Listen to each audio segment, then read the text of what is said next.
व्यक्ति अपने विचारों से निर्मित एक प्राणी है। वह जो सोचता है वही बन जाता है। यह वाक्य आज से कुछ सालों पहले महात्मा गांधी जी ने कहा था और इस वाक्य को अगर किसी इंसान ने हकीकत में बदला है तो उसका नाम है एलॉन मस्क। नमस्कार दोस्तों, स्वागत है आपका हमारे यूट्यूब चैनल एवरीथिंग यूट्यूब पर। तो दोस्तों, एलॉन मस्क को तो आप जानते ही होंगे। यह दुनिया के सबसे अमीर व्यक्ति है। आज की वीडियो में हम इन्हीं की ज़िंदगी के बारे में बात करने वाले हैं। एलॉन मस्क का जन्म 28 जून 1971 में एक दक्षिण अफ्रीकी परिवार में हुआ। उनकी मां कनाडा से है और उनके पिता दक्षिण अफ्रीका। उनका एक छोटा भाई किम्बल और छोटी बहन तोस्का है। 1980 में उनके माता पिता के तलाक के बाद मस्क ज़्यादातर अपने पिता के साथ रहते थे। अपने बचपन के दौरान मस्क को किताबें पढ़ने का बहुत शौक था। 10 साल की उम्र तक उन्होंने इतनी किताबें पढ़ ली थी जितनी एक ग्रेजुएट भी नहीं पढ़ पाता। तो इससे साफ पता चलता है कि मस्क को पढ़ने लिखने में बहुत रुचि थी। 12 साल की उम्र में उन्होंने एक कंप्यूटर गेम बना डाली। एक लोकल मैगजीन ने उनसे $500 में उसे खरीदा और इसे हम मस्क की पहली उपलब्धि कह सकते हैं। तो आइए अब बात करते हैं आखिर इन सब की शुरुआत कैसे हुई। 49 वर्षीय एलन मस्क के बिजनेस की शुरुआत असल में साल 1999 में हुई, जब उन्होंने अपने भाई किम्बल के साथ सॉफ्टवेयर कंपनी Zip2 के लिए एक सफल डील तलाश ली। इससे मिले पैसे उन्होंने एक नई कंपनी में लगाई जिसका नाम था X.com। इस कंपनी का काम था पैसे ट्रांसफ़र करना। जैसे कि आप जानते होंगे, आजकल कोई भी व्यक्ति बहुत सारा कैश लेकर घूमना नहीं चाहता, तो मस्क कुछ ऐसा करना चाहते थे जिससे ईजिली पैसों की ट्रांजैक्शन हो पाए। मस्क की इस कंपनी को आप पेपल के नाम से भी जानते होंगे। जैसे इंडिया में पेटीएम है, वैसे ही दूसरे देशों में पेपल। इस कंपनी को बाद में ईबे ने खरीद लिया था, जिसके बदले उन्होंने मस्क को $165 मिलियन दिए थे। यह उनके करियर की बड़ी उपलब्धि थी। इसके बाद मस्क ने अंतरिक्ष अन्वेषण पर काम करना शुरू किया और इसे SpaceX का नाम दिया गया, जिसने कहा कि मनुष्य आने वाले वक्त में दूसरे ग्रहों पर भी रह सकेंगे। दोस्तों, हम सभी को दूसरे ग्रहों के बारे में जानने में हमेशा उत्सुकता रहती है। हम हमेशा उन चीज़ों के बारे में जानना चाहते हैं जिसके बारे में हमें नहीं पता। लेकिन मस्क जैसे कुछ ही लोग होते हैं जो सोचने से ज़्यादा करने में यकीन रखते हैं। मस्क ने 2004 में टेस्ला कंपनी की शुरुआत की।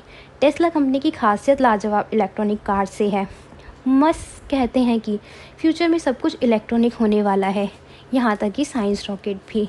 अगर वर्तमान की बात करें तो उनकी कुल संपत्ति $185 बिलियन, 1 खरब यानी $85 अरब पार कर गई। मस्क की कंपनी टेस्ला ने इस साल अपनी मार्केट वैल्यू में काफ़ी वृद्धि की है। क्या आप जानते हैं मस्क की सफलता का राज क्या है? एक इंटरव्यू में जस्टिन डॉलेट ने जब मस्क से पूछा कि आपकी सफलता का राज क्या है, तो मस्क ने जो आंसर दिया वो यह था कि उनका बिज़नेस के प्रति एटीट्यूड और अपने काम को लेकर उनका अलग नज़रिया। कुछ साल पहले मस्क ने कहा था कि वे नहीं जानते उनके पास कितनी संपत्ति है, क्योंकि ये इस तरह से नहीं है कि नोटों के बंडल पड़े हुए हैं। उनके SpaceX और सोलर सिटी में हिस्सेदारी है। बाज़ार में इसकी वैल्यू बहुत है, लेकिन उन्हें इससे कोई फ़र्क नहीं पड़ता, क्योंकि उनके काम करने का उद्देश्य कुछ और है। शायद उनका यही नज़रिया उन्हें दूसरों से अलग बनाता है। मस्क 2030 तक मनुष्य को मंगल ग्रह तक ले जाना चाहते हैं, और अगर इसे सफल बनाने में उनका सारा पैसा लग जाए तब भी वह इस काम को खुशी खुशी करना चाहेंगे। तो दोस्तों, आपने ये सुना होगा, don't Chase money, Chase purpose and let money Chase you. आपको पैसों के पीछे नहीं भागना है, आपको इस काबिल बनना है कि पैसा आपके पास आए। मस्क की कुछ ऐसी बातों के बारे में जानते हैं जिसे अगर आप भी अपनी ज़िंदगी में फॉलो करेंगे तो आप भी एक सफल व्यक्ति बन जाएंगे। जोखिम उठाने की आदत।